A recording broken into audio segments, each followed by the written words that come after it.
Good afternoon to everybody. It's a real pleasure and real honor for me to do the opening of this second session of this first virtual forum of the Global Solar Council. Second session of our first virtual forum, but I'm sure that will be the first of a long list of forums. I hope not only virtual, if not two physical forums that the Global Solar Council will do in the future. I am particularly honored and particularly happy to do the presentation, the introduction of the session of today. I am one of these persons that really love Africa. I have the illness of Africa. From the first time that I visit Africa, or every time that I can, I go there. It's a shame now that I can't for this situation of the COVID. And I'm particularly honored to be the spokesperson of PV in this moment in photovoltaics, because PV for Africa is not only a big opportunity, it's the solution. It's the solution for the electrification of Africa. After more of 1 century of conventional electrification, the model of electrification that was a failure for Africa, because we can't say it differently. Because now, after 1 century, we found millions, hundreds of millions of people in Africa without electrification or without bad electrification. This situation only could be defined as a failure. This model of big power extensions, long grids, big investments, has shown that doesn't go for Africa. But PV have two big advantages for Africa, between many others. But the two main. Only 10 days ago, the International Energy Agency says that photovoltaics is the king of the electricity world from now until the next decades. That means we are the cheapest. We are the cheapest way to produce electricity that ever the world has known. And that is very good for Africa. It's very good because we are cheap. It's a cheap solution. But we are good for Africa, particularly because not only we can fulfill to Africa the solution of to do big scale plants, big utility scale plants, ground floor at cheap price, it's not because we are very disruptive, because we have the possibility to install plants of several hundreds of megawatts, or even thousands of megawatts, but at the same time, we can give solution for small projects of few kilowatts. That is this disruptive possibility. We don't need more, only that the states will be do big investment. That means to take big debts that at the end of the day create big problems. It's not in the private way.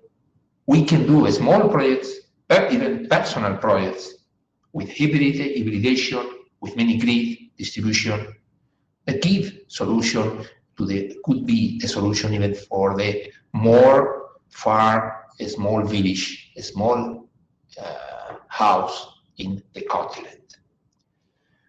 That will increase the quality of life of the African people considerably. Of course, the role of the batteries will be very important. Of course, the companies need to be imaginative, as many of them are already at, with new business model. And this model, well, the cellular phone may play one important role. Imagination of this new business model adapted to the real situation of Africa will be very important. To develop this small project with hybrid solution is the key. is with modular solution is the key to resolve the electrification project for Africa. We need from our association that we would like is to help to the local association, to the local authorities to spread the information, to spread all the information and all the possibilities and all the technologies that inside the world the PV can help in these targets. Nothing more. I think I don't want to extend me for more time. We select a group of very interesting people, very interesting speakers, and very experienced to help to us to have a more clear picture about what is the situation and what are the solutions for electrification of Africa with PV.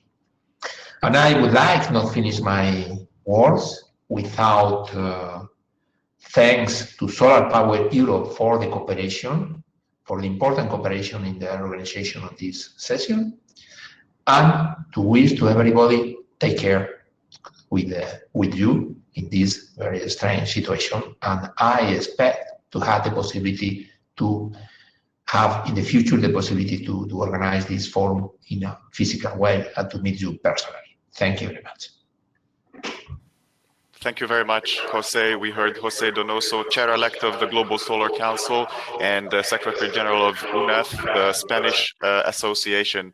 So thank you, Jose, for setting this scene. I think this was a really good introduction for today, day 2 of the GSC Virtual Forum, which is dedicated to Africa. So this comes after a series of webinars that the Global Solar Council organized in recent months, dedicated to different regions of the world, including Latin America and also Southeast Asia, and also reflects the ambition of the Global Solar Council to launch task forces and initiatives on the different regions of the world. So in today's event, we will have 2 sessions. The first one will be moderated by myself, and to those of you who haven't met me yet or missed the first couple of minutes of today's session, my name is Mahmoud.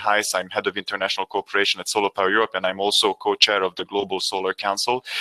So in the first session of today's events, we will be looking at policy developments and policy solutions that could support the deployment of solar energy in the continent of Africa. The first presentation will be done by Nopenyo Dabla, Program Officer in charge of Sub-Saharan Africa at the International Renewable Energy Agency, IRENA. I will hand it over to him in a minute, but I will first walk the participants through the rest of the agenda. So Nopenyo's presentation will be followed by a speech by Robert Wagener, Director International Business Development at Abo Wind, a leading European developer, project developer, which is also active in the field of solar in Africa, followed by 2 presentations from 2 very important institutions in the African region in the field of renewable energy.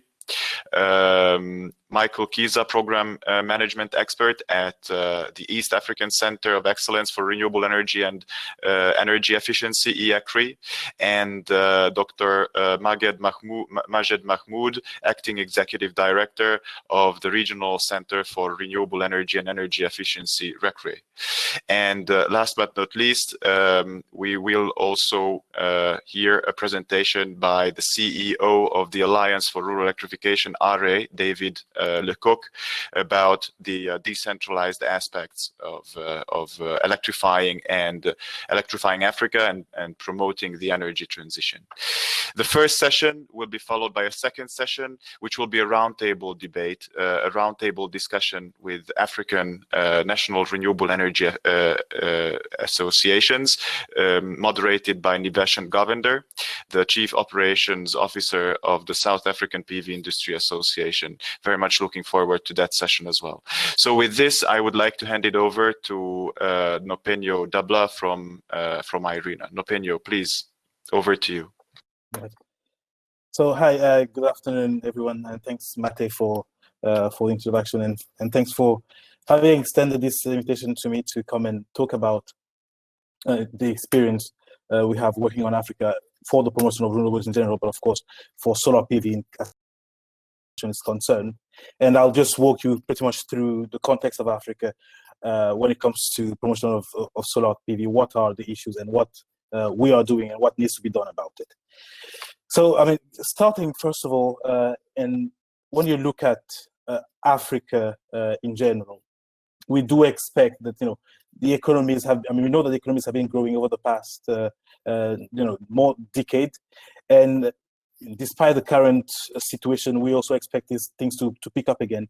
And according to the work we've done on long-term planning, I mean, the demand in the region, or on the continent, is supposed to increase very substantially between now and the next decades. In the case of West Africa, well, as you will see on the chart on the left, between 2015 and 2030, peak demand for electricity is supposed to grow from about 12 gigawatt in 2015 to about 37 in 2030. And for actually the final electricity demand itself will move from about 55 terawatt,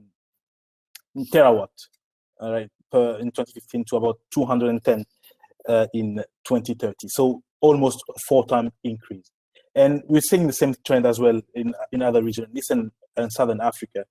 This same demand for final electricity demand for we're supposed to grow from about 600 also terawatt hours in 2015 to more than 1,600 terawatts in 2040. So this it's both a challenge but also an opportunity for the different regions to look at what technology options are available for them to actually be able to supply the electricity that will satisfy that demand. And just so based on that, of course, we've tried to look in our long-term planning, we're looking at the least cost options that are available, but also trying to look at the plans that the countries and the different regions have.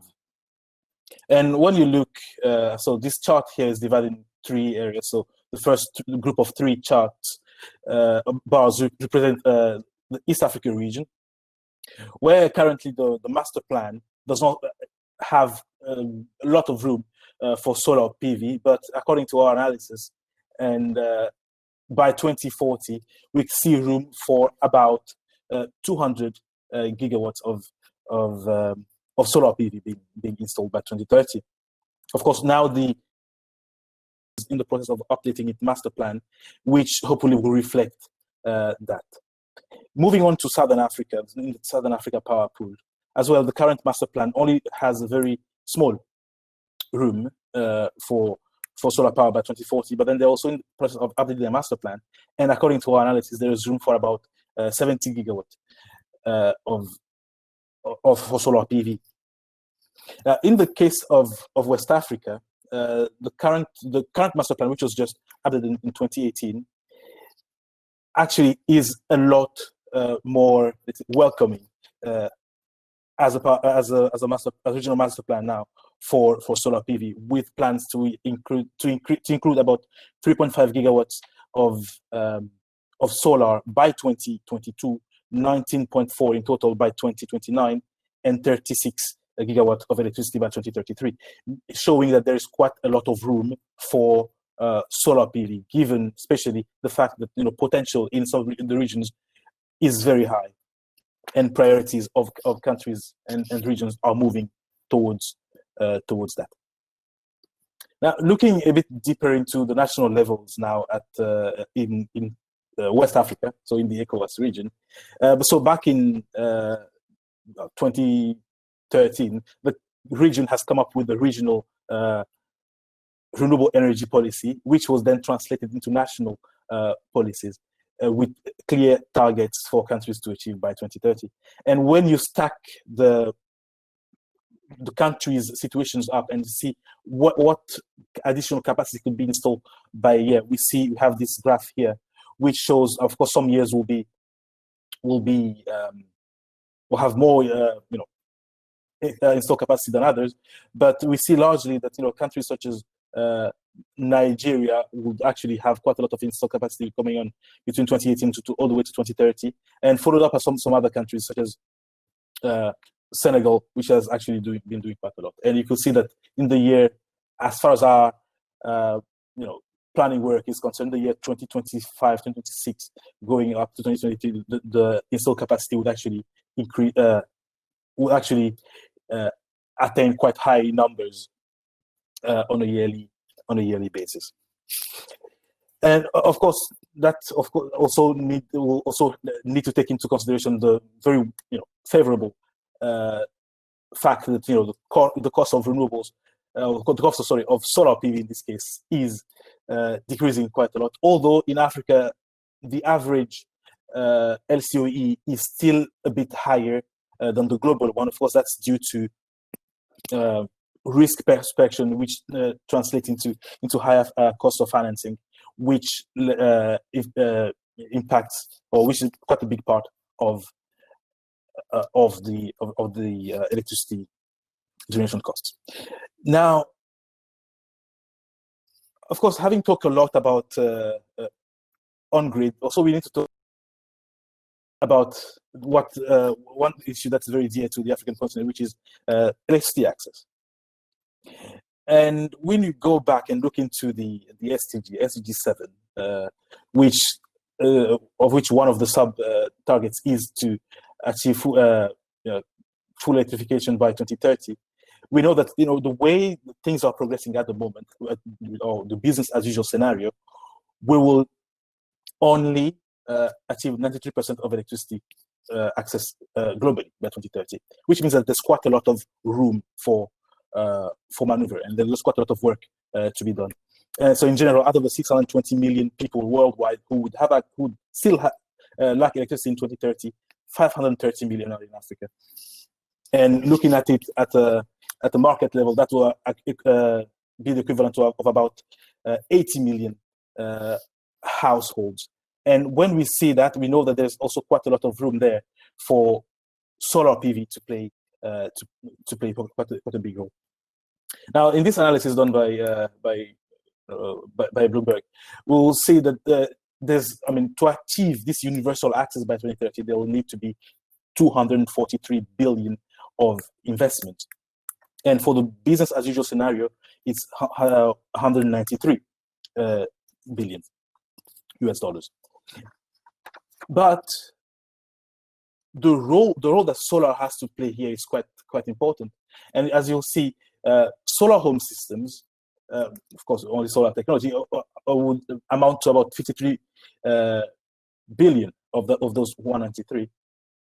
And mini grids now also have quite a room for solar to play. I mean, in the African context, we know that mini grids are about, solar PV provides about 50% of the energy we need in the mini grids, and another 13% are solar hybrid systems that are already existing, and that's already about 45 million of those of the 72. And then we need to take into account the consideration that a lot of the fossil-based mini grids or system also need to be, going through some hybridization also, where more solar would also come in, just to reduce a little bit of the operating expenditure, so the OPEX of those systems. So that shows that there's actually quite a lot of room for solar to be played there in pursuit of access. And what Jose was mentioning earlier in the session about the scalability of solar PV is actually something that can be very much demonstrated when looking into the access issue in Africa. So quickly now, as Irina, so we've worked through one of our tools called the Renewables Readiness Assessment, where we engage, which is a country-led process, but facilitated by Irina, where we engage in dialogues at country level with the relevant stakeholders at policy, academia, private sector, development partners, everybody coming in together, just trying to actually pinpoint what the key issues are to promote the renewable energy deployment. And more often than not, in some regions, it actually relates to the deployment of solar power. And a lot of the issues here that have been identified as part of this process, when I kind of stack up all the areas we've done in Africa, which is about 13, doing our 14th at the moment, is that issues related to policy strategy as well as regulatory considerations are quite come up quite often, and that's where action also needs to go in order to actually create an environment that promotes, more involvement of the private sectors also, and more other actors that are coming to actually help deploy more solar PV or more renewables into those countries. And as Irina ourselves, we also undertake several activities, both on the capacity building front and also on the enabling frameworks front. And they relate to resource assessment. So for countries to actually really understand what potential they have, the economical and technically feasible potential they have. We've done such exercises in Eastern Southern Africa through zoning work, where we've developed maps for each country, which is publicly available, where countries can see, when you take into account several criteria, distance to the grid here, restricted areas, and about 13 or so criteria, what exactly comes in as the best zones for developing solar. We've done the same mapping for solar PV, CSP, and also wind, but then the maps are then available. We're also doing some capacity building work on our looking at the technical issues now, how to integrate more variable renewables into the grid, and how to operate the grid in a flexible way, trying to build this capacity into the utilities across the continent for them to be able to take in some of this increase of the renewable energy or the variable energy penetration we're talking about. We've also been working on building the capacities of ministries as well as regulatory authorities, and in understanding what are the peculiarities of solar PV in renewable in power purchase agreements, what differentiates that from conventional PPAs. That's also some work in progress. And other work we've been doing include overall procurement approaches, and also data collection and dissemination, which are very important when we talk about planning for more renewables coming into the grid. And other country and regional analysis have also feed into this dialogue. Also, last but not least, I would also like to mention the fact that, of course, we all understand financing projects is a challenge, especially when we talk about Africa, and the limited capacity of local developers to prepare investor-ready projects, and also the low investor appetite sometimes to assume early-stage risks, and the smaller deal sizes are creating a lot of barriers for scalability. So to help overcome these issues, so Arena has developed quite a range of project facilitation support products that aim at accelerating renewable energy investment. And so our ongoing collaboration with the UNDP, SC4O, the Green Climate Fund, under the Climate Investment Platform Initiative, provides a broader framework for the agency's project facilitation support services. And in this effort, we've teamed up with governments, financial institutions, project developers, and the private sector in developing solid project pipelines, which are backed up by government, and in assisting in bringing project proposals to bankability and facilitating their access to finance. And from next year on, hopefully, with the situation allow it, we'll be organizing regional investment forums in all our regional clusters, which are 14 across the globe, but 5 in Africa, which is kind of the equivalent of all the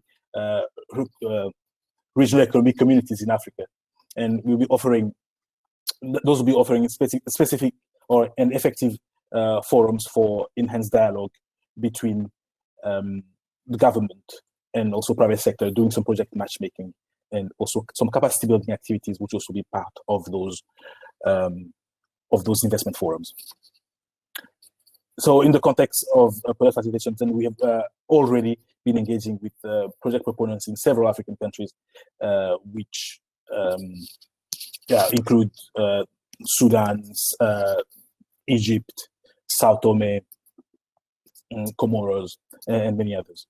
And so then, I would invite project developers, investors, and financial institutions who are, following this session to also register their products on the Climate Investment Platform, which is on our website, in order to seek technical and financial support. So that will be all from my side at the moment, and I thank you very much. Thank you very much. Nopenyo Dabla, Program Officer in charge of Sub-Saharan Africa at the IRENA. Thank you for this good overview. I think it was really useful to see, to get this market overview of Africa, energy in Africa, and also have your outlook in terms of, to see how dominant solar in particular, but also other renewable energies will be in the future energy mix, electricity mix in Sub-Saharan Africa. And also it's good to know how active IRENA is in supporting renewable energy projects in Africa. So I would like to encourage all our participants who are looking into project development in Africa to look at these facilities. You will definitely find the relevant information on this on IRENA's website. So with this, let's go on to our next speaker, Robert Wagner, International Business Development Director at Abo Wind, who will speak about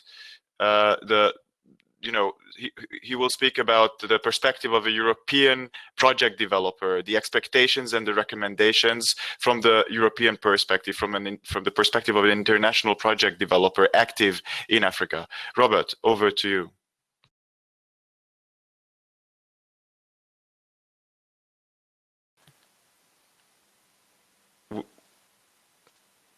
We can't hear you.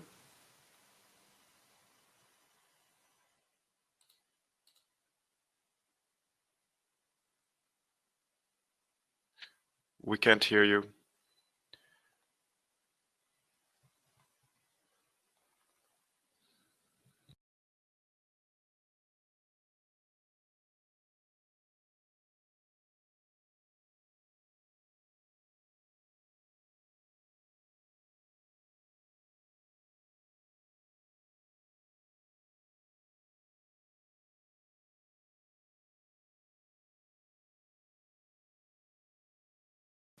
Yes, I muted you and unmuted you to test.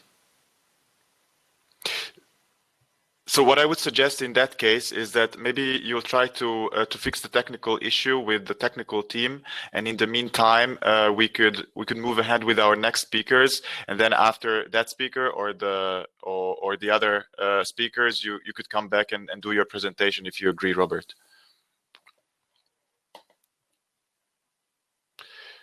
So thanks, Robert. I hope that we will sort out this technical issue with the microphone. Our organizational team will consult with Robert now.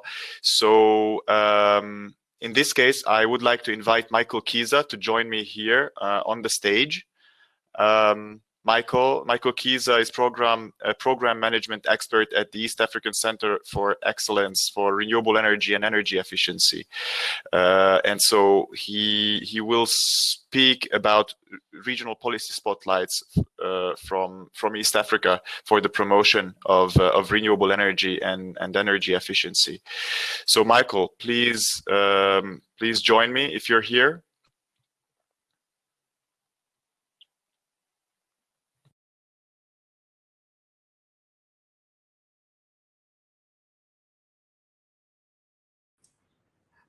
Hello, Mate, do you hear and see me? Hello, Michael. Yes, thank you. Thank you for stepping in. Robert was having some technical issues, so we are moving ahead with your presentation. So, thank you. Let me see if I can share my screen. I don't know whether that is the right screen. There are many screens opening up. You see my screen? There we go. There we go. We can see your screen. Yes, please go ahead. Thank you. Yeah. Thank you so much, Mate, for inviting me to speak at this very important, interesting forum. And I'm very happy to listen to very eminent speakers since yesterday, and also Dabla Nopeño, who has just spoken, and the opening session by Jose. Very nice. So I'm speaking on the policy and regulatory framework to support solar energy development in the East African region. And does it move? Great, yeah. So this is a song that has been sung throughout about the very low access of electricity, and not only electricity, all aspects of clean energy. And this, as we know, is coupled by very low level of industrialization. Most of the energy is used for cooking, and basically using solid biomass in the traditional form. And therefore, biomass contributing to the largest share of the total primary energy mix, as we can see in this slide. I've taken some East African countries, plus inclusion of Mozambique and Tanzania and South Africa. You can see, for comparison, you see that we are relying a lot more on biomass, with the only South Africa exception relying a lot on coal and introduction of nuclear power since many years ago. So in terms of the demand, where is the energy going? Again, you see the challenge that the industrial sector is really taking in the East African countries, is very little energy is being consumed there, showing a very low level of industrialization, if you look at South Africa for comparison. So this is a challenge that the policymakers, not only the policymakers, but we also as individuals have to keep looking at seriously to see that we move away from the, using more energy for just the purpose of cooking and everything else, into more of industrialization, productive uses of energy. Yeah. So just a moment. Sorry. Yeah. So sorry. I just need to have some difficulties here. Let me just. There is something going on here.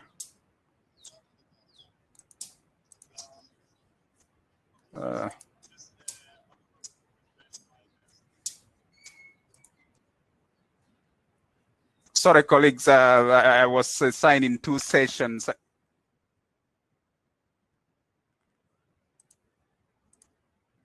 Hello, am I still there, Mate?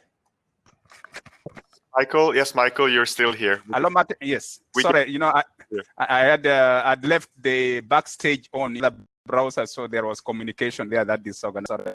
Okay, no worries. Now, yeah. Now we can see your browser. Please switch back to your presentation and feel free to go ahead. Is that the correct one now? We can see an article. Yes, now it's the correct one indeed. Okay, great. Thank you. So let me move on. So again, looking at the electrification rate, this is the 2017 data. You see very low in the East African countries, with the Kenya taking the lead. The situations have slightly improved. I couldn't get the latest graph. Uganda now is about 47% from that graph.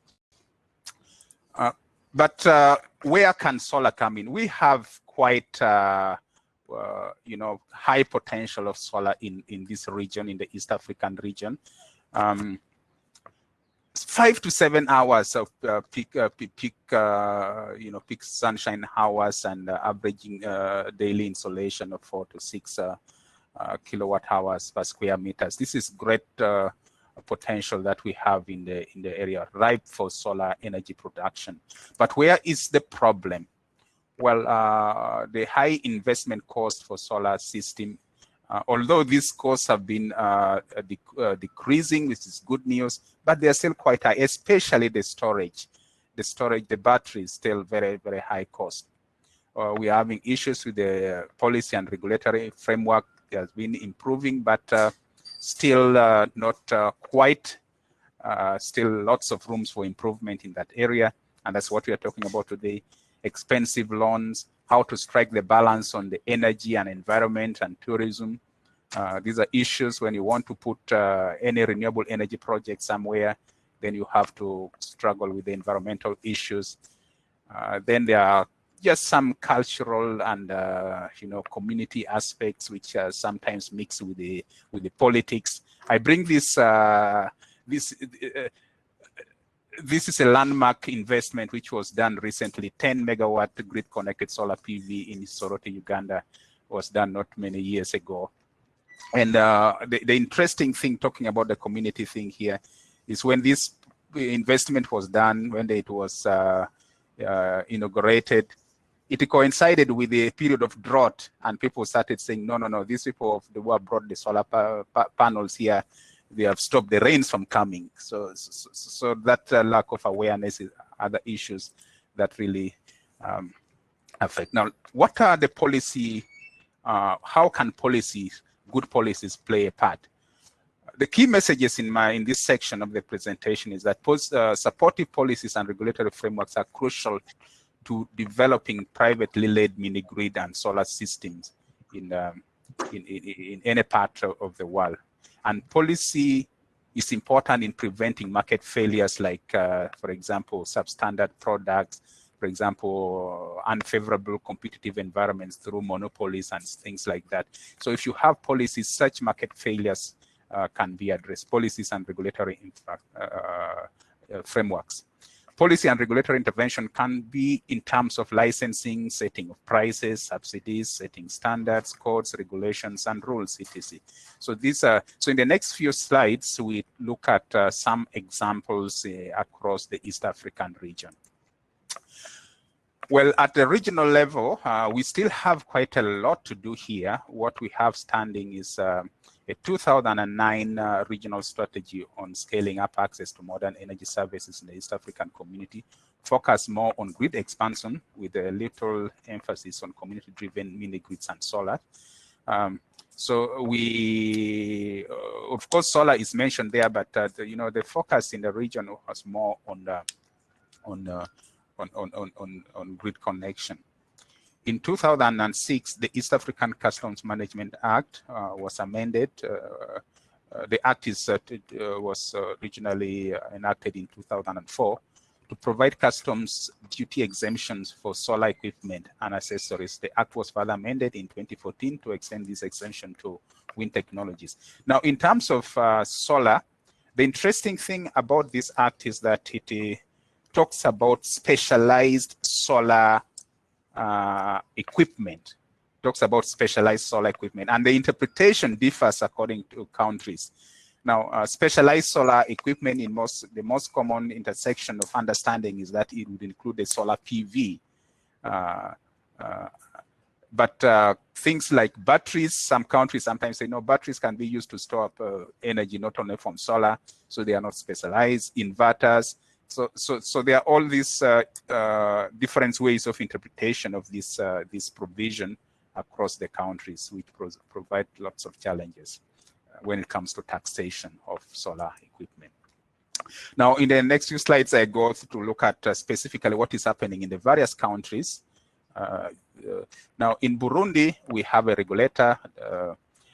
Then we have the energy policy letter, which was in 2011, providing guidance for the government on how to resolve electricity deficit and to face a growing demand.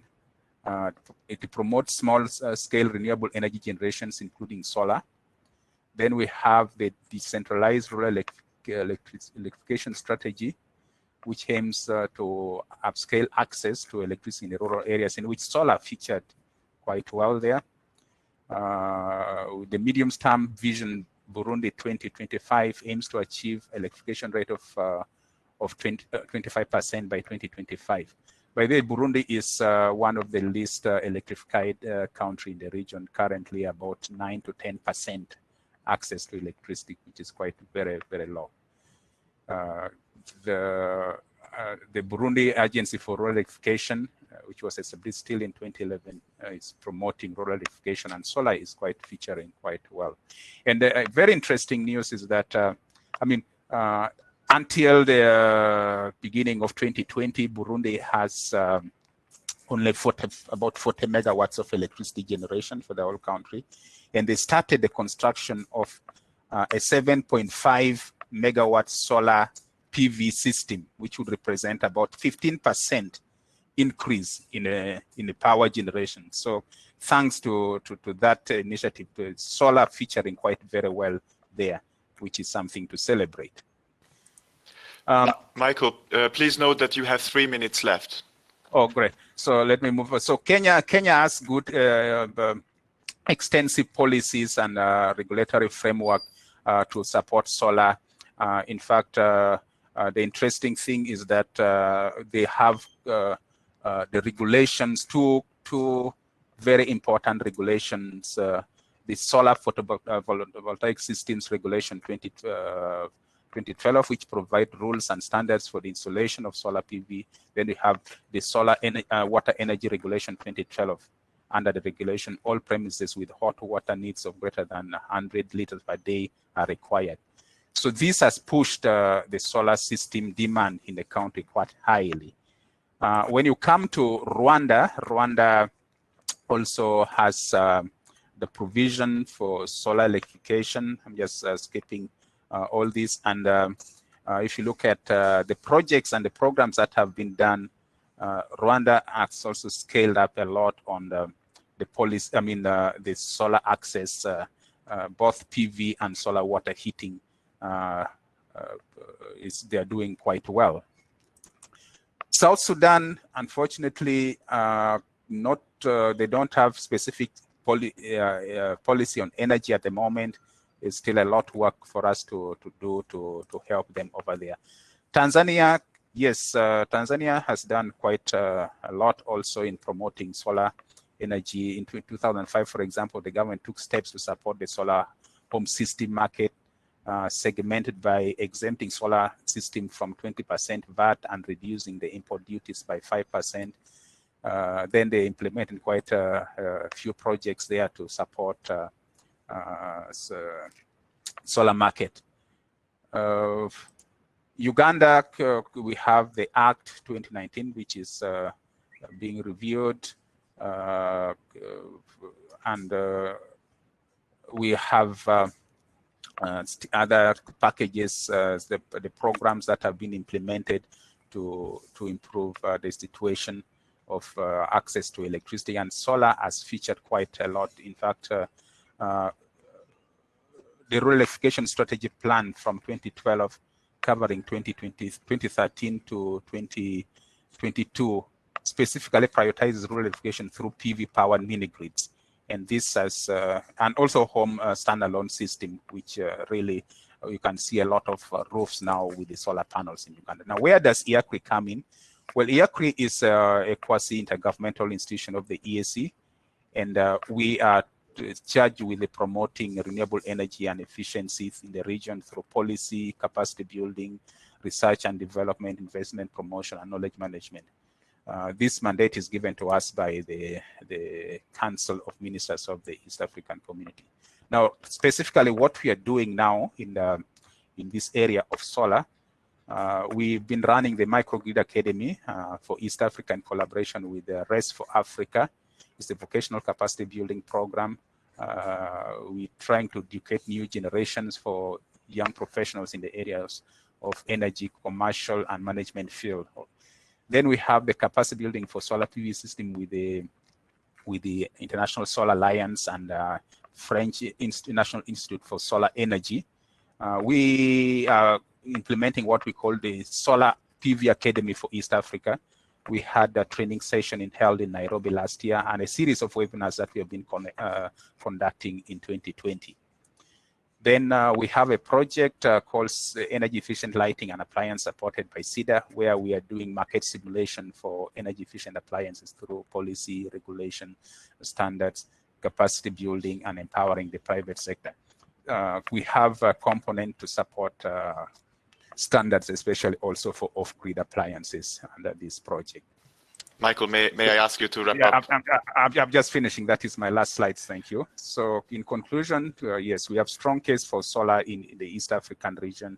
And there are many various policy frameworks that have been implemented. But we need for improvement of these policies, CG, to have building codes and guidelines to include solar rooftop, issues like net metering. Kenya is the only country in the region that has net metering provision. So I leave you with my last slide. That photo there is my dirty roof. I didn't clean before taking this photo yesterday. Is having a rooftop system there with the solar PV. I'm connected to the grid, but now as I speak to you, my system is connected to the solar. So it's a kind of thing that we need to promote. Also, not sometimes we think that solar is only for the off-grid communities, but also for us who are connected in the grid, there should be favorable policies to allow people also to support solar PV connection, hybrid system like we do. Thank you so much.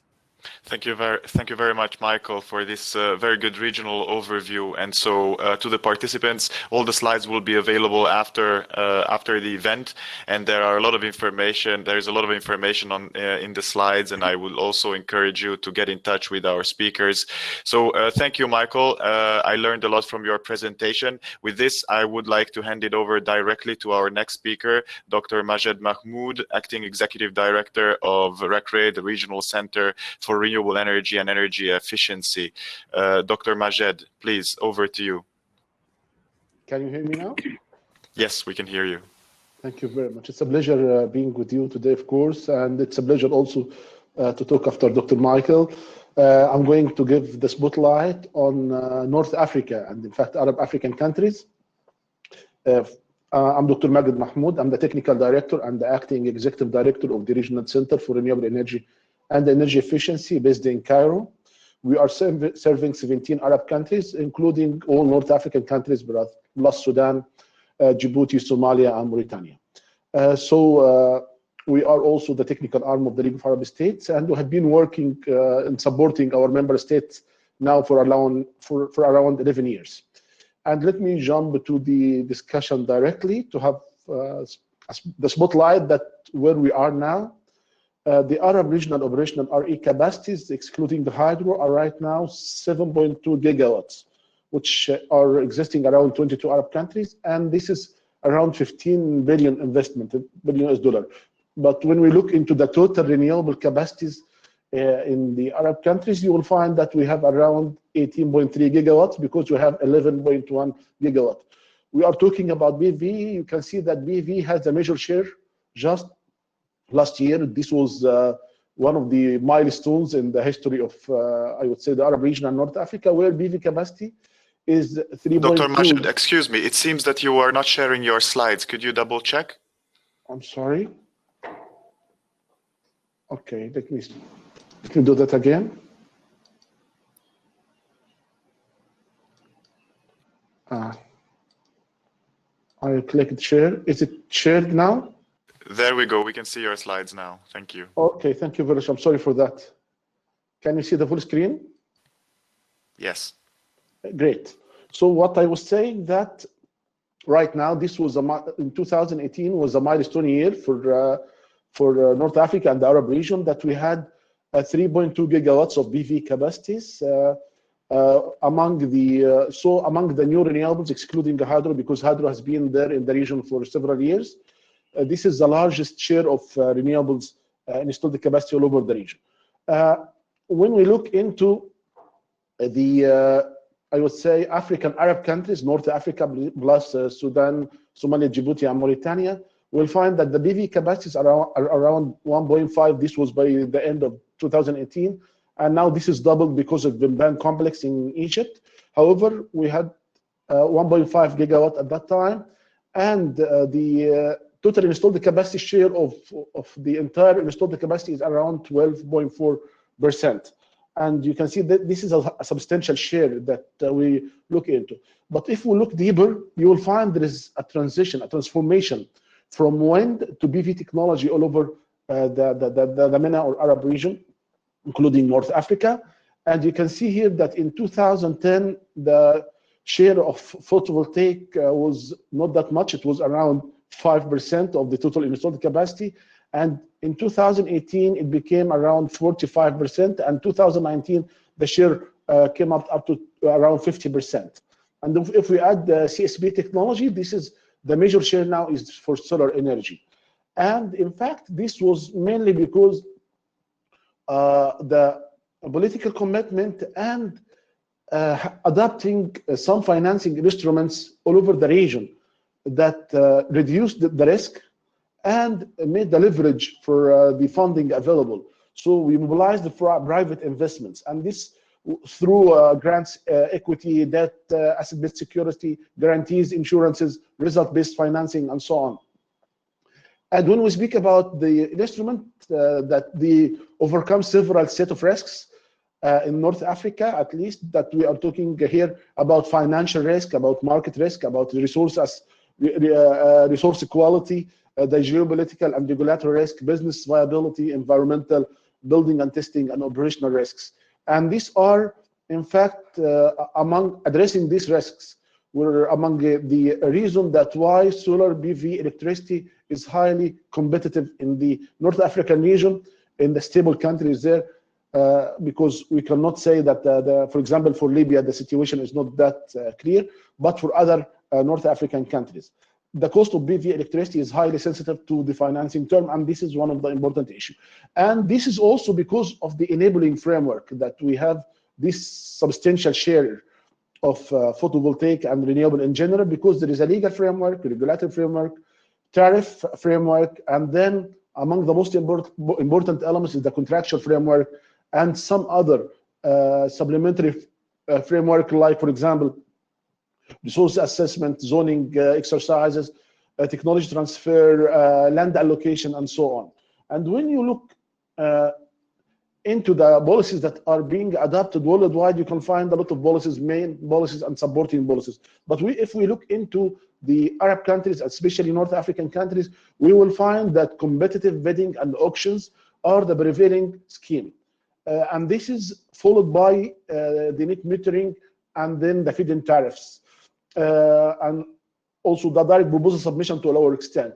Nevertheless, for state-owned projects, we have always, at the grants, of course, we have always the ABC contracting, which requires no modification to the existing legal framework.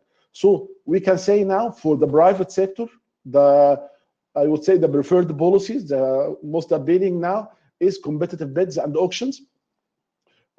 Feed-in tariff now is somehow being phased out because it was used in the introductory phases as in many other countries, and now we are reaching some sort of maturity. But for decentralized solution, net metering is getting a lot of momentum year by year, and now we have in the region 9 countries, and in North Africa, almost all countries excluding Libya have net metering adopted. And these are the policies adopted in North Africa. You can see most of the countries adopting either bidding or net metering together with feed-in tariff. And if we look into the FET, one of the largest PV complexes worldwide is existing in Egypt, in Benban. This is 1,465 megawatts of solar photovoltaic. And this is a landmark project. This is one of the largest in the world, as I said, and it won, in fact, the World Bank prize last year. You can imagine that through this, $2.2 billion have been injected into the solar energy market in Egypt through 32 projects that are in the same site together. And in fact, this positioned Egypt as one of the most attractive markets through their FIT system there. In fact, the first phase when Egypt started the feed-in tariff program, it was not that successful. Only one project was realized. However, afterwards, and this is repeated everywhere, in fact, all over the region, when the documents were really acceptable to the banking system, when they become ready, in the first phase, they were not that much ready. When land usufruct agreements were ready, direct agreements with the securities and the insurances and so on were there. When the administrative processes were, in fact, I would say smoothened, and when the issues on the project, like for example, the terms related to arbitration and foreign currency, what will happen if the exchange rate changes and so on, when all these elements were in fact solved, the program became very successful. And for us at RCRE, we made what we call an infograph and a guide to the investors who are willing to work in Egypt. What are the phases and the stages they would like to engage in? And you can see this on the bottom of the right hand on this slide. And also one of the important elements is the institutional capacity. And this ensures, if you have, for example, a dedicated agency, you will ensure that there is a political commitment and also a structure that can deal directly with the investors. And typically, the institutional framework would help addressing the risks, as we spoke before, and also ensure the quality and provide certification schemes for the companies, installers, and others. This also provide technical assistance to the banking system to ensure that the financial mechanisms are spent in the proper way, and following up the technological advancement and ensuring that socio-economic benefits are there with respect to job creation, with respect to value added to the economy, and etc. Dr. Majed, excuse me, a kind note that you have 3 minutes left. Okay, great. So when we speak about the region, we have several financial instruments. And when we speak about how the market is there, you can find that Morocco and Egypt lead North African countries with sizable project call, followed by Tunisia and Algeria. And then there are very competitive prices because of the quality of the resource and also the concessional finance and the partnerships with the utilities. And also the experience in the power sector there allowed funding institutions to work actively there. And among the most important aspect that there are now state-backed private sector companies that acts in the region. For example, Mazen in Morocco, SKTM in Algeria, and lately Libya also initiated a company. And there are public-private partnerships, and we are seeing a rise in the captive markets. So, and even oil companies now are expanding and building a lot of solar and renewable energy projects. And also there is an interest from the banking sector, which is a crucial element. And there is international finance. We can see that these are the recipient of in the MENA region for the climate finance, the GCF. And you can see that Morocco and Egypt are among the highest share. And the local banks also are now active in providing solutions, especially for decentralized solutions like utility-sponsored programs, having, for example, Brosol program in Tunisia, which allow clients to become prosumer, producer, and consumer at the same time by installing solar water heater and solar PV system, and especially solar PV system in the residential sector, commercial sector, and industrial sectors. And the overall targets in the entire region are 190 gigawatts. And you can see a lot of ambitious targets in the North African countries. In Egypt, 42% by the year to 2035, amounting to around 54 gigawatts. Algeria, 37%, Morocco, 52%, and so on. For North Africa, and this is almost my last slide, that in North Africa alone by 2035, based on the announced target, officially announced target, we have more than 100 gigawatts of renewable electricity. And this is mostly based on PV, followed by wind. And this is almost 1/3 of the Africa Renewable Energy Initiative target of 300 gigawatts. And so what I'm saying that building together, and this is the experience in North Africa now, ensuring the political commitment and confidence in the market, having partnerships, having contractual documents that are bankable, PPAs that are addressing all the risks that the contractor are fearing of, project support with grid connection, zoning, etc., credit support, all these elements, and also having a market size through long-term plans that ensure the continuity of the business. All these are the elements of a conducive environment, and we need to think about the entire bottlenecks: production, transmission bottleneck, which is part of the investments that are needed, distribution, the readiness for consumer concepts, and so on. And also, we need to think about the future.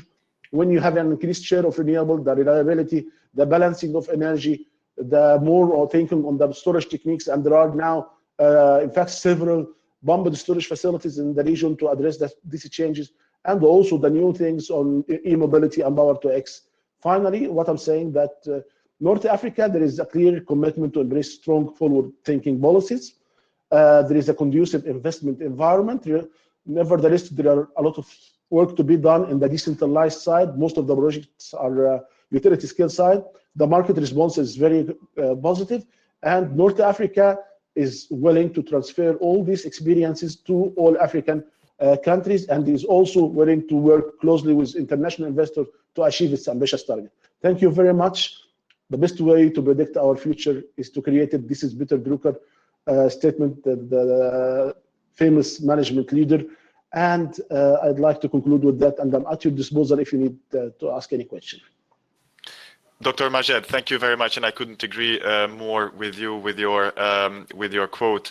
So, and also thank you for this very good overview of the market development in the North African region. We see that there is a lot happening there, and we at Solar Power Europe, as the Global Solar Council, we have been cooperating very extensively with the region, with Tunisia, Morocco, etc. So, so very happy to have this update, and let me just remind the participants that the presentations as well as the recording will be available. So with this, I propose to move ahead with our next speaker, and I hear from the organization team that we have been able to resolve the audio issue with Robert Wagner, International Business Development Director at AboWind. So Robert, over to you. We will hear a presentation from the perspective of an international European investor, project developer. Yeah, thank you, Mate. I hope this time you'll really be able to hear me. We are. Thank you. Good afternoon, ladies and gentlemen. Thank you for listening to my presentation. I want to start sharing my screen. Mate, can you see that? Yes, all good. Okay, all right. As I was introduced already, my name is Robert Wagner, and I'm working for AboWind. And on behalf of Solar Power Europe, I would like to give you a short introduction into the solar PV market development in Africa on a high level, and specifically what the regulatory requirements from a European investor perspective. The agenda, I'll just rush through this. I briefly want to introduce the company that I'm representing, that's AboWind. It was founded in 1996 by the today still majority shareholders, Jochen Ahn and Matthias Bockholt. We have now 700 colleagues working for AboWind, developing, constructing and operating wind and solar farms in 16 countries on 4 continents. In Africa, we're following opportunities in a couple of countries. We have established office in Tunisia, in Tanzania, and in South Africa, where I currently am, and I hope that ESCOM will not apply load shedding and put another end to my presentation. Our annual project volume is around 500 million euros, and solar has been a latecomer to AboWind, but we're very proud that now about 1/3 of our 12 gigawatt pipeline is solar PV, and it's growing steadily. Sorry, I'll go back to the slides. Africa as a continent is obviously large and diverse and can't be summarized with generalized statements. However, in this presentation, I want to share a high-level summary of the challenges that we have seen regarding the introduction and expansion of renewable electricity production in Africa. African nations are often producing electricity by using the resources they have readily available in the countries. It's coal, gas, oil, and sometimes hydropower. The fossil fuel resources in the countries can usually be harvested and used at reasonable cost. And a significant share of the value chain occurs within the respective country. That, of course, contributes to the country's GDPs and often also creates a direct income for the state. Importantly, of course, with the whole value chain in country, a large number of jobs are created. Approaches to change this are slow and difficult, considering the complex systems of participation and established interest groups that exist. As everyone here will know, Africa has a large potential for renewables, in particular solar PV.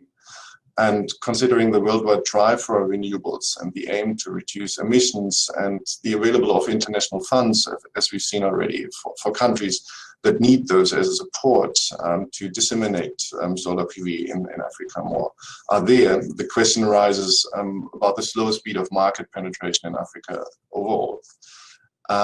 In particular, when one looks further and sees that the capex for solar PV in the past 10 years has decreased by almost 80%, and as the World Bank has stated recently, more than 2/3 of African nations are in energy crisis. There's more than one explanation for this. The majority of the issues are often widely summarized as regulatory deficiencies. But besides regulatory topics such as permitting, generation licenses, and the separation of the utility, policy issues as well as the bankability of off-takers summarize why European investors are hesitant with investments, and that's on the development side as well as on the IPP side, because usually the developers come first, they take the risk, but there needs to be a short to medium time horizon when projects could actually be realized, and with that income can be generated for the developers and then of course the IPPs. What is the regulatory system, or what are the items that are required? The support schemes for renewables are usually the necessary starter for the establishment of a new market. And while feed-in tariffs provide security, it has shown that competitive tenders have been accepted largely in the solar industry. A key point is, however, that securities have to be provided for the payment of those tariffs. Off-takers may be national administrations or in the C&I space, unfortunately often have insufficient credit ratings, and they require backing from the state, international bodies, or overseas holding companies. Adding to the problem of bankability are often national utilities which are bankrupt. And in general, outside of South Africa, project financing is difficult to impossible in most countries. And also there's a lack of financial markets and banking sectors, which adds complexity. Permitting requirements need to be clear in each country and need to be applied throughout. PPAs have to be allowed, generation licenses have to be issued for the projects, and the connection project to the grid needs to be clear and also guaranteed. This is often difficult as the structures of the monopolistic electricity systems are considering renewables as a challenge of the status quo and often do their best to avoid a faster spread of the new technology. A liberalized electricity market with a separation of generation, transmission, and distribution is an important requirement, which of course requires a substantial lead time in its implementation.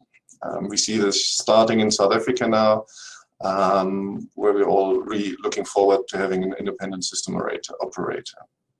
The legal frameworks in countries are often unclear, as the new situations which are created by the new sector and the new technology and IPPs make it challenging for the existing system to provide the necessary legal security in a lot of jurisdictions, and that leads to us as a developer and also part IPP to really look closely where we spend our money and how much risk we want to take there. The regulatory control of renewable energy markets is very important, and I would like to give you just a few short examples of regulatory experiences in Europe, which have been negative and should not be repeated, but they show how intense a change in the system can be. In Europe, in the past 15 to 25 years, renewable electricity generation has been widely accepted, obviously with varying degrees from country to country.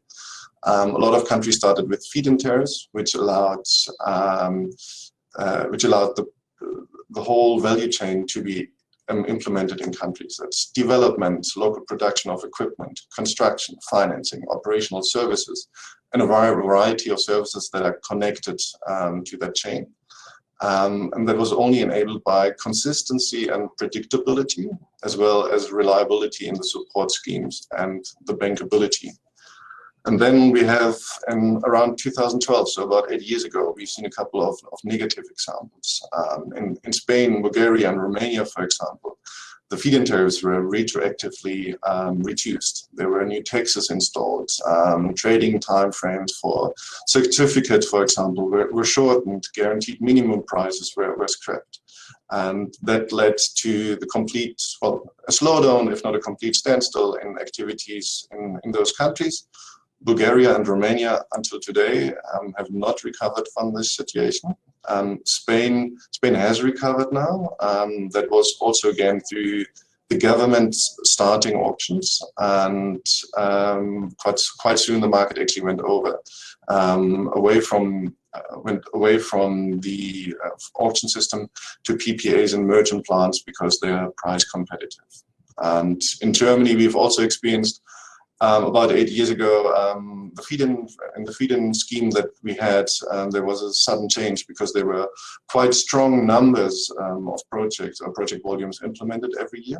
And then in a quite short time frame, the German government reduced the maximum capacity of project sizes, as well as pretty much prohibited the use of agricultural land, which led to large parts of the solar industry to cease existing. There were a lot of production plants in Eastern Germany which have been closed, and developers looked for activities elsewhere. And only in the past years the numbers have picked up again for solar, but also made possible through the regulatory changes. Consistency, of course, is reliability. Consistency and reliability, are key. As a conclusion, I would like to mention that fossil fuels provide significant employment and contributions to each country's GDP. However, that's not sustainable. The world is moving from fossil fuels to renewables. And renewable energy offers a substantial opportunity for policymakers to create a sustainable industry, which in turn will create employment and contribute to economic growth. The costs of renewable electricity are significantly lower than conventional sources. Solar PV is modular and flexible, and there's no volatility of the fuel costs. The key, however, is that policymakers create an enabling environment and policy certainty that allows African countries to industrialize and participate along the renewable energy value chain. And that's the end. Thank you for listening, and I'm happy to hear questions and answer them. Thank you very much, Robert. Thank you also for speaking on behalf of Solar Power Europe, and also, representing the Vice Chair of Solar Power Europe's Emerging Markets Workstream here in the Global Solar Council Virtual Forum. And as also with one of my hats being a representative of Solar Power Europe, but also on behalf of the Global Solar Council, I couldn't agree more with what you've been saying in terms of what are the most important things: regulatory requirements, consistency, and reliability. No retroactive changes. That's, I think, the most important message indeed. And once this is clear, it's only then that we should start speaking about specific support schemes such as feed-in tariffs, auctions, net metering, etc. And if we have time at the end of this session, maybe we'll have time for a couple of questions from the audience. But for now, I would suggest to move ahead to our next speaker, David Lecoq, CEO of the Alliance for Rural Electrification, ARE. And now, in this presentation, we will get the perspective of decentralized solar and rural electrification. So, David, over to you. Hi, Mate. Thank you very much for this kind introduction. Thank you to the GSC and Solar Power Europe for inviting me and a lot of associations to this call. Let me just try and share my screen with you. So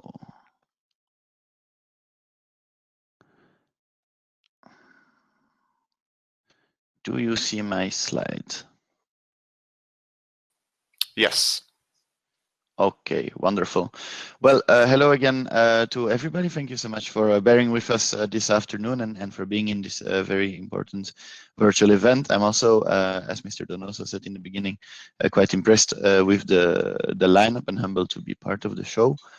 And to get a lot of, also from us, very relevant statistical data that can help us guide what kind of recommendations we, the industry associations, can and should be formulating towards governments and public sector around the world. So I will briefly address you today on the topic of decentralized solar energy in Sub-Saharan Africa. This presentation is coming to you from the Alliance for Rural Electrification. I take the opportunity to salute Mr. Prosper Magali, who also is here on the call today and has is one of our board members at ARA, based in Tanzania. So ARA is the well, pretty much biggest industry association for the decentralized renewable energy industry, activating markets for energy services, creating jobs, and basically promoting all sorts of off-grid and mini-grid technologies across the renewable value chain to really get energy access done. We now have, it still says 170 on this slide, it's actually closer to 180 members in the meantime, spanning over 50 countries. And well, pretty much 90% of them are working in the beautiful region of Africa. So coming to the content of this presentation, building on what some of the speakers before have mentioned, we have, well, as we all know, a significant electricity access gap in Africa.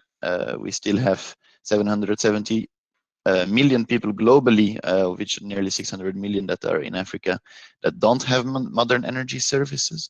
So we have gained, there's 9 million people per year on average that have gained access in the period from 2000 to 2013, and that, let's say, gain has accelerated in the subsequent years, and importantly outpacing also population growth, as the IEA had noted in its Africa report, I believe 1 or 2 years ago. As the speaker just before mentioned, of course, successful policies and measures are quite crucial, because it's not just about the policy, but also about, let's say, the risk and investment framework that these entail. That lesson is all the more true when it comes to decentralized renewables that are supposed to electrify the brunt of the remaining connections in the world. Depending on which report you read and want to believe, it's anywhere between 50 and 75% of all new connections that would be provided on a least cost basis through decentralized renewables, including many of them solar. So what to do if you are a government? Well, one is to talk to industry associations to see what is working concretely on the ground. We have with ARA, also Solar Power Europe, a lot of colleagues been working together on a lot of them, let's say, to really provide concrete advice. I would summarize this from the point of view of a government in 3 main stages. One is really related, the primary stage of regulation, to the national energy framework. That includes things like mini-grid policies and regulations, which is a product that ARA will soon launch a big publication on together with several partners, including UNIDO. That is also where we talk about quality standards, and so to make sure that the systems are, let's say, technically reliable, where you talk about, well, what kind of subsidies you want to give to the sector, to make sure that it is affordable for the end user. So there you always, as a government, need to find the balance according to national policy preferences between, well, how much control and how much tariff, let's say, that we can charge. But it's not only about regulation specifically of the energy sector. It is also about other type of regulations that significantly impact the energy sector, even though they're not directly talking about the energy sector. The typical case here is things like land rights. In some countries, especially in Central Africa, We hear that it's the distinction between, let's say, legal land ownership. Sometimes you also have a concept of traditional land ownership. It's not always very clear, let's say, to especially foreign investors, who really owns the land, and so, in other words, who can give a concession to build something on that land. So that is one piece. Of course, taxation, environmental protection, and so on. That all needs to be well designed. Finally, on the tertiary level, you have things that contribute to the broader enabling environment for mini grids, which are, say, the availability of statistics and data, which is always a bit of a challenge, depending on where you operate, to get really the latest, the real figures. That also include all the things that are in the pipeline. There we can commend and refer to a lot of the reports of especially IRENA, the IEA, World Bank, who have built a lot of these nice reports, and most of them we contribute to as well, of course.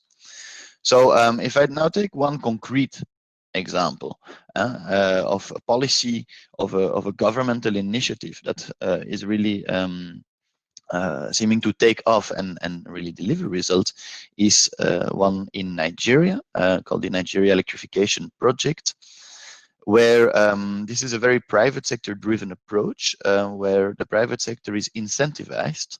So the public sector sets the framework, and within that the private sector can take up the opportunity as it sees fit to provide electricity access to households, to businesses, to all the off-takers in more peri-urban, especially rural settings. And that seems to be going quite well. This is now implemented, that has basically implemented many of the multi-level policy measures that we just talked about. So in the end, over 600,000 people, including 100,000 households, about 70,000 businesses, and several large universities, will have for the first time or will have improved electricity as a result directly of this project. I included a link there in the presentation for those of you that are interested in the Nigerian market. It is a very hot market at the moment. So talking about policy and regulation for decentralized renewables, decentralized solar, then we come to the role of an actor like the Alliance for Rural Electrification.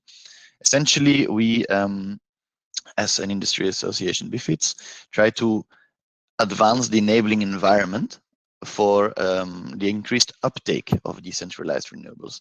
That means concretely, wherever possible, we provide input. We are also often requested to provide input to a lot of policy processes and so on, to really share the experience of not what ARE itself, but what the ARE members, what the ARE board members have experienced on the ground when they are building the infrastructure, when they are building mini grids, when they're providing off-grid solar systems, on what is really needed, so that whichever program government puts up is actually suitable and effective, so that every dollar, euro, or yen is invested is also getting the most value for its money. So there, we have with this dramatic pandemic that impacts everybody in the world, organized a call to action a few months ago. That campaign is still ongoing, whereby we call for things like relief funds, but also for accelerating procurement processes and so on.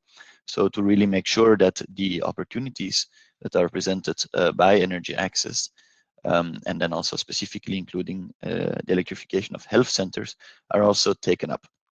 That's complemented by high-level consultations, such as a roundtable on support instruments provided by ARE's big partner, the Get Invest program for the DRE sector. There are publications. I just mentioned the work on healthcare. We are also at the moment preparing one on gender equality in the energy sector. And then on the flip side of that, you have the real policy work. I alluded to it earlier on. There is a clean energy mini grid policy development guide in the making that is going to be a step-by-step guide for decision makers to really say, okay, well, starting from the beginning, I as government, what are the different steps I can take according to my national policy preferences, importantly, that can ensure that we have a proper, useful mini-grid development policy in place, complemented by things that should be standard by now in all the regulations, is the consumer protection principles. So, well, a bit of promo, I see, for our organization. If you are working, of course, in the decentralized renewable energy space in Africa, then I can only heartily invite you to join us. Of course, also work with the other industry associations, because together we really have the possibility of having a big impact and to build that market and avoid things like mentioned by the previous speakers of retroactive changes or all of a sudden changing policy environments.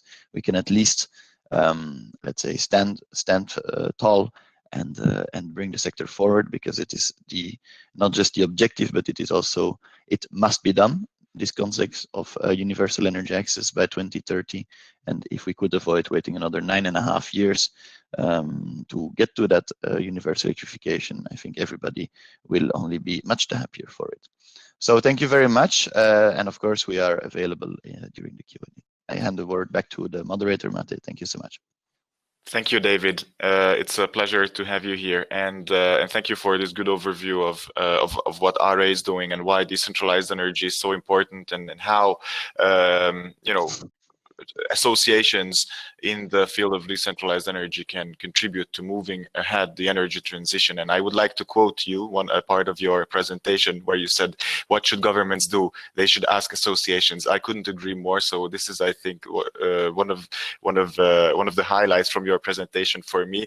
I really liked it, and I think that all of us can agree with you. So with this, we have reached the end of our first session of day 2 of the Global Solar Council Virtual Forum. And I would like to thank the participants, but the day is not over. We are going on directly with session 2. So with this, I will hand over the moderation to Niveshan Govender, who is board director of the Global Solar Council and chief operations officer at the South African Photovoltaic Industry Association, who will guide us through the second part of today's conference. So I would also like to thank all the speakers of session 1. Nopenyo Dabla from IRENA, Robert Wagner from Abovind, Michael Kiza from IACRI, Dr. Majed Mahmood from RECRI, and David Lecoq, CEO of the Alliance for Rural Electrification. And unfortunately, Mr. Bas Saho, Acting Executive Director of the ECOWAS Center for Renewable Energy and Energy Efficiency, ICRI, wasn't able to join us today because of a last-minute commitment, but I'm positive that his slides will be available after the event. So thank you to all the speakers and all the participants so far, but we have a very exciting session ahead of us. So I'm handing it over to Niveshan. Niveshan, over to you.